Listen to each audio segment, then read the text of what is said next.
Muito boa noite, queridos alunos, queridas alunas, queridos estudantes, na verdade, queridos amigos. Essas aulas aqui, acho que eu andei pensando bastante. Talvez a gente precise tirar um pouco um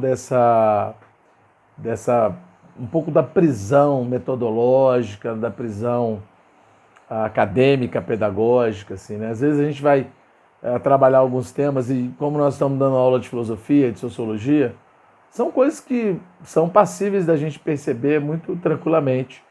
Aqui nós não, de novo, a gente não está fazendo uma aula passo a passo, mas estamos dando uma geral aqui, tentando cobrir, é lógico, tudo aquilo que vocês precisam saber, né?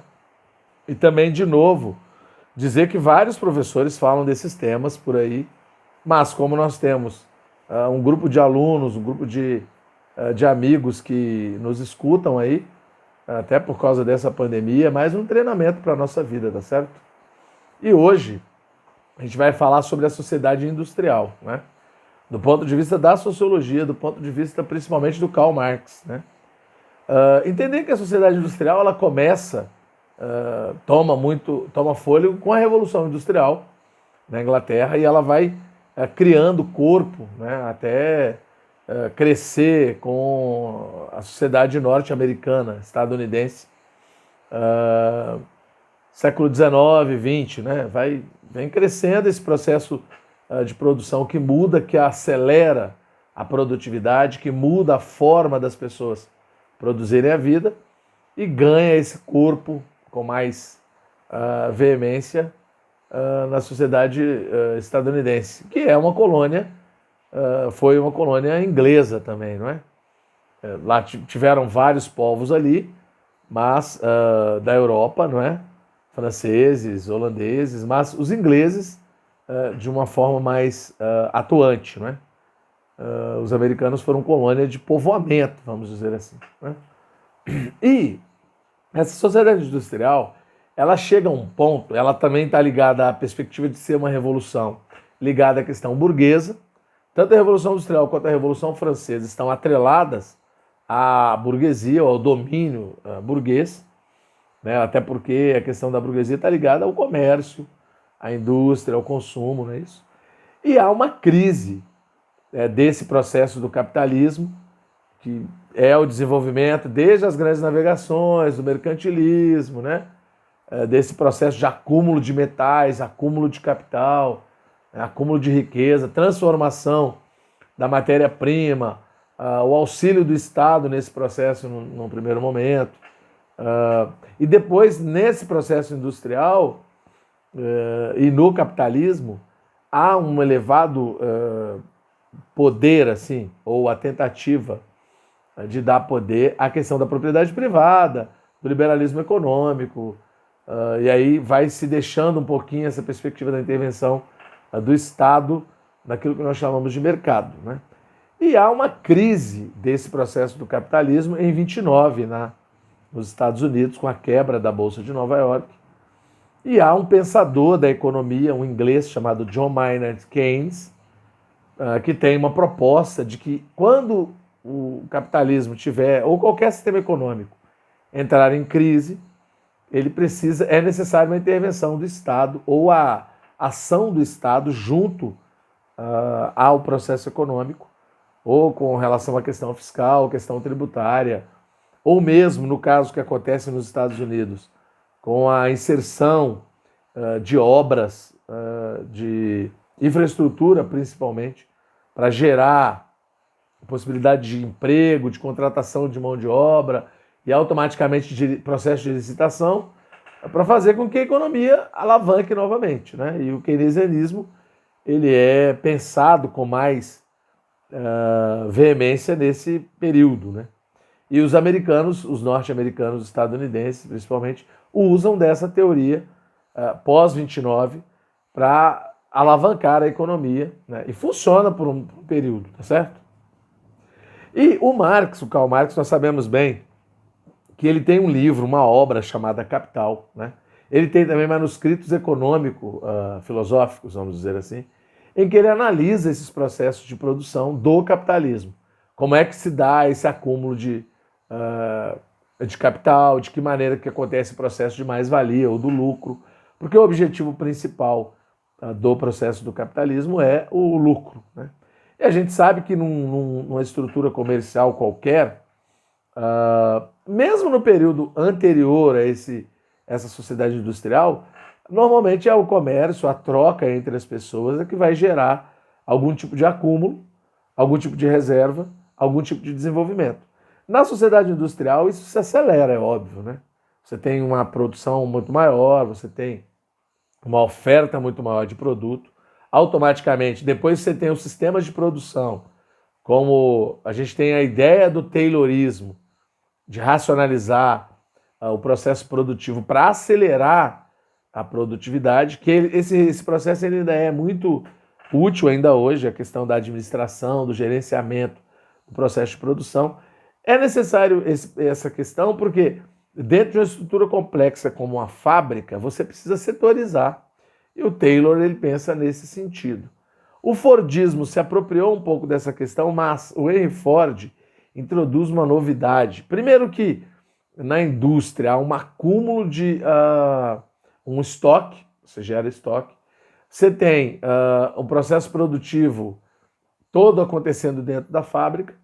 Há um processo, segundo o Karl Marx, que se gera alienação, né, com as esteiras rolantes, processos repetitivos, em que os trabalhadores são expostos a esse tipo de serviço durante muito tempo do dia.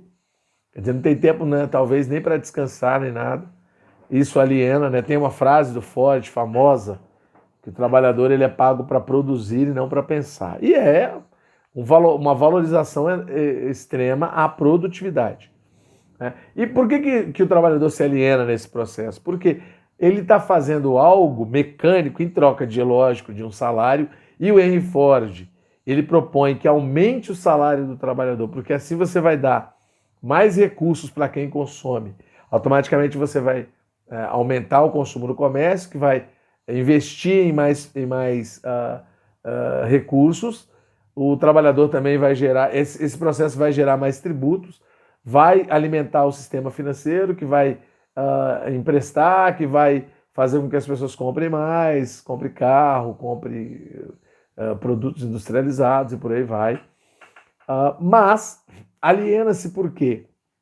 Porque o processo que o trabalhador está fazendo não é dele. Ele está fazendo uma coisa que vai virar mercadoria, que o dono do capital depois é que vai vender e vai ganhar. E se ele se aliena no processo de trabalho, e para o Marx o trabalho é essencial para a constituição do homem como humano, se aquilo não faz parte de mim, né, eu estou, de certa maneira, vendendo ali a minha força de trabalho, mas aquilo não é meu, eu não tenho a posse daquilo, eu estou alienado por quê? Porque não é meu. Alienou, é como alienar um carro alienado que você compra numa revendedora de veículos. O carro, você financia o carro é do banco. Enquanto você não paga, ele nasceu, tá certo? Nesse processo industrial, a gente sabe que há o setor primário, um avanço do setor de matéria-prima, que já vinha acontecendo desde o período do mercantilismo, né? Os países que colonizaram as Américas, a África e a Ásia, por exemplo, iam lá para buscar matéria-prima, para transformar essa matéria-prima em produto industrializado, tanto para o próprio consumo quanto para vender, às vezes até para a própria colônia. E o setor primário oferece essa matéria-prima, o secundário, o industrial, transforma, e o terciário, o comércio, comercializa, gera recursos para o sistema financeiro, o setor de serviços, tá certo? E o Marx ele vai separar essas estruturas produtivas materiais, porque a análise dele é em cima da realidade material histórica, né? A acumulação primitiva do capital. É lógico que as colônias têm muito menos valor desse ponto de vista estrutural do que a metrópole, né? A metrópole ela é dominante, a colônia é dominada. O Marx vai falar dessa questão da luta de classe em todos os processos, né? Em todos os processos produtivos, né? Desde a antiguidade até a modernidade, esse período do capitalismo. No capitalismo especificamente, ele vai dizer que há um embate entre o detentor do meio de produção, ou industrial, ou dono do banco, que seja, ou burguês, e o proletário, que é quem vende a força de trabalho, quem está na base da pirâmide. o trabalhador ele é força produtiva desse processo, né? Ele vende a sua força de trabalho, a sua energia. É óbvio que dentro das fábricas, você também no processo de força produtiva, você tem a introdução das máquinas, você tem os meios de produção, que para o Marx pode ser a terra, pode ser uma fazenda, pode ser uma fábrica, é o lugar onde acontece o processo de produção e produtividade.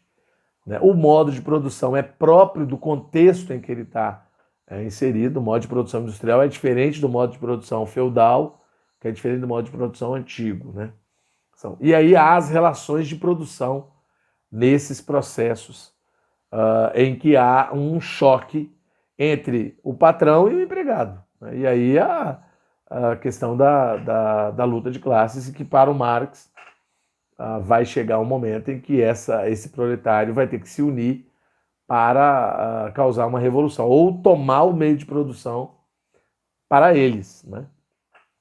E aí, nesse sentido, vai afetar inclusive a estrutura política do Estado, porque se os trabalhadores tomam o meio de produção e passa eles a cuidar do processo, eles, no segundo momento, eles vão também tomar conta da questão política, né? Questão política, econômica e social.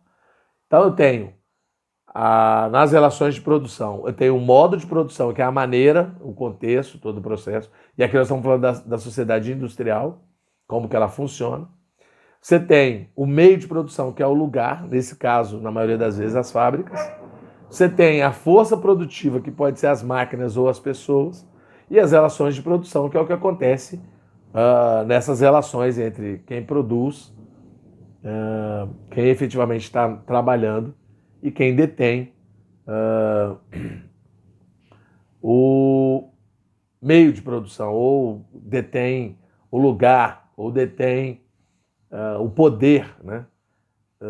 Então você tem, por um lado, quem vende a força de trabalho, e por outro, quem detém o meio de produção, ok? No sentido de infraestrutural e superestrutural, eu já comentei numa aula anterior, mas para a gente entender por que o Marx leva toda essa questão para a perspectiva material histórica. Porque ele vai dizer o seguinte: nada disso é natural, isso é construído. Esse processo de acúmulo primitivo do capital, da indústria, dessa separação entre proletário, quem vende a força de trabalho, quem detém o meio de produção.